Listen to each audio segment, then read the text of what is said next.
Hello, my name is Megan Filipowitz. I'm a nursing student at Indiana State University, and this is for my community health course. My instructor is Dr. Lucky, and today we are going to be talking about COPD. The objectives for this PowerPoint is to determine who is at risk for COPD, to define what COPD is, discover common risk factors for COPD, list the resources for more information about COPD, determine your risk for COPD, and educate on ways to decrease your risk. At this time, I would like you to take the pretest now. It is linked into this video, so just go ahead and open the link and take the quiz, and then you can review the answers at the bottom. So what is COPD? COPD is also known as chronic obstructive pulmonary disease. What happens is over time, the tissue in your lungs gets destroyed and your airway gets swollen or inflamed. This can decrease how much air you breathe in and out. When this happens, it can be harder to get rid of things like carbon dioxide, which is what you exhale. Because of this, you get shortness of breath, which makes it harder to do daily activities. You can also have exhaustion with exertion, so get tired easily just from walking around. You can also have a cough that can last more than 30 days. This is known as a chronic cough. COPD is caused by several different factors. One of those is smoking. Because smoke is a toxin that is inhaled into your lungs, it directly can damage those tissues in your lungs, as I mentioned earlier, and this can cause the swelling and inflammation in your airway. When this happens, like I said, it gets harder to breathe, and this can cause the shortness of breath, the coughing, the fatigue or tiredness, and other symptoms such as that, which we will discuss in the next few slides. So what are signs and symptoms of COPD? As mentioned in the previous slides, shortness of breath is one of those symptoms. This can be described as when it's harder to catch your breath. You feel like it's difficult to take breaths in and out, and you feel like you have to breathe very fast. Another symptom, like I had mentioned earlier, is a chronic cough. This is a cough lasting more than 30 days. It can have things like phlegm or sputum when you're coughing up mucus. It can be discolored, green or yellow. And you can also have frequent infections such as bronchitis and pneumonia. Another symptom is wheezing. That is just a sound that happens when you breathe in and out. It kind of sounds like a musical noise. And sometimes you may not hear it yourself, but if you go to the doctor's office and they listen to your lungs, the doctor may be able to hear it with a stethoscope. Fatigue is also a symptom.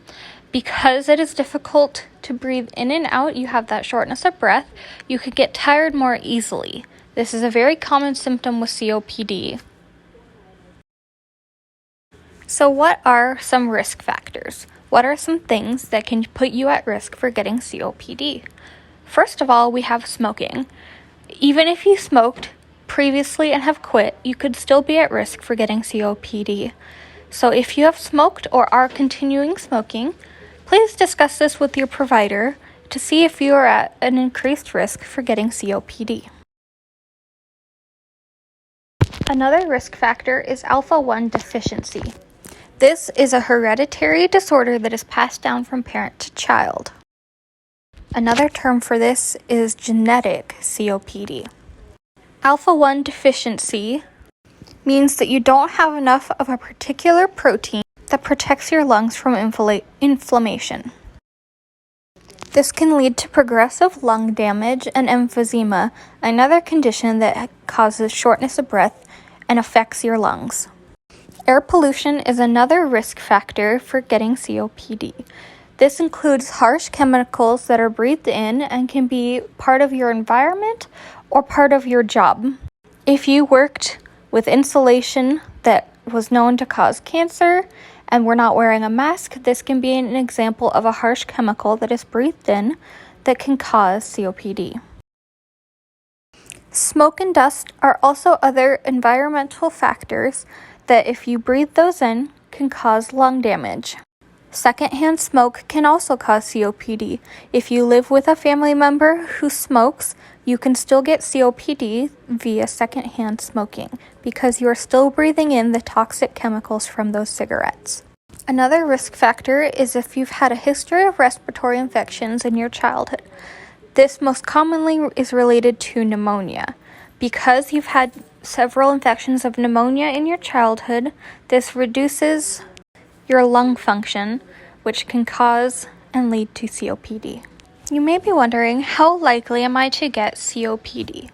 If you have multiple of the above listed risk factors, you may be at a higher risk of developing COPD and it worsening to severe COPD.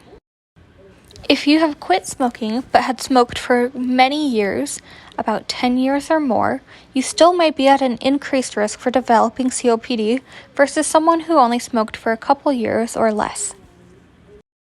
If you smoked and were exposed to any air pollutants such as dust or chemicals in the air, again, you may be at a higher risk than if you only have one of the above listed risk factors. It is important to discuss this with your primary doctor as to developing a plan for diagnosing or determining your exact risk.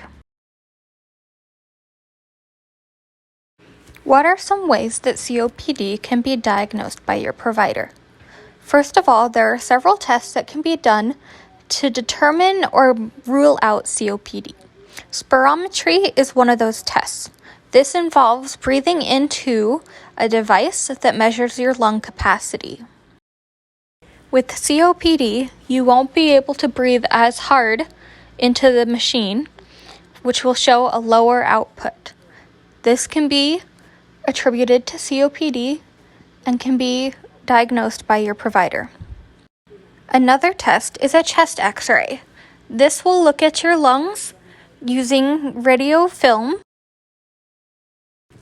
If COPD is being ruled out, what they will be looking for in a chest X-ray is to see if your lungs look bigger than normal.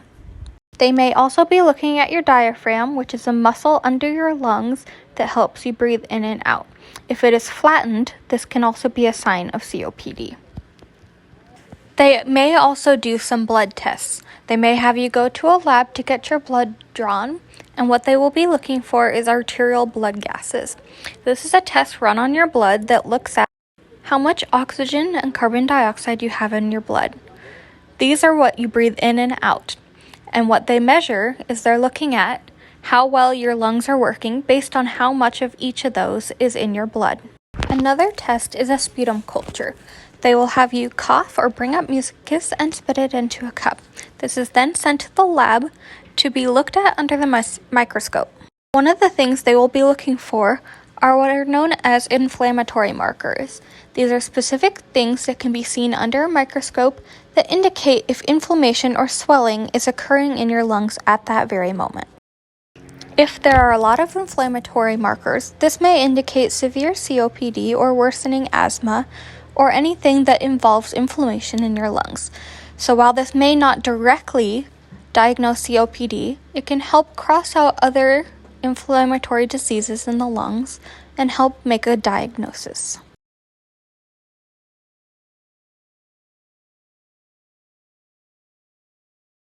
At this point in time, you may be wondering, what are my resources?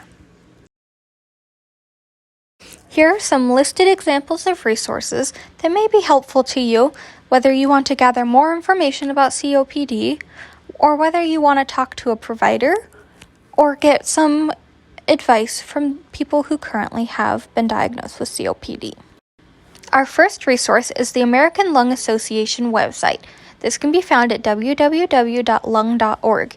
They have examples of signs and symptoms of COPD, as well as risk factors and where you can reach out to providers in your area. The next resource is the National Heart, Lung, and Blood Institute COPD National Action Plan. The link leads you to their website, and on it you can click on their action plan, which is a patient-centered roadmap for discovering COPD, ways to prevent it, and ways to treat it. If you have already been diagnosed with COPD and are looking for people in your community who have also been diagnosed and in need of community support, the Lung Helpline Community Support website is a great resource. There is online support from nurses and respiratory therapists, those who have dealt with COPD and can help you, and help answer any of your questions about COPD. The last resource I have listed is a link to tobacco cessation on the Center for Disease Control's website. This particular link gives you information on ways to quit smoking and different steps and ways that can benefit you on your journey to tobacco cessation.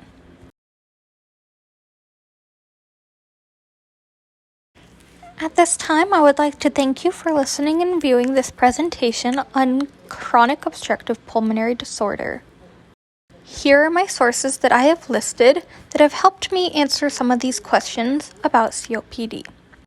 At this time, if you would like to retake the quiz, knowing what you have learned through this presentation, you may do so at this moment. I have also linked a brochure about COPD that you can print out and view at your home. If you have more questions about COPD, you may happily use those resources I have listed to help answer those questions. Or if you'd rather have face-to-face conversation, you may schedule an appointment with your primary provider who can help answer those questions for you to help calculate your risk, do some tests if needed, and confirm a diagnosis or deny a diagnosis of COPD.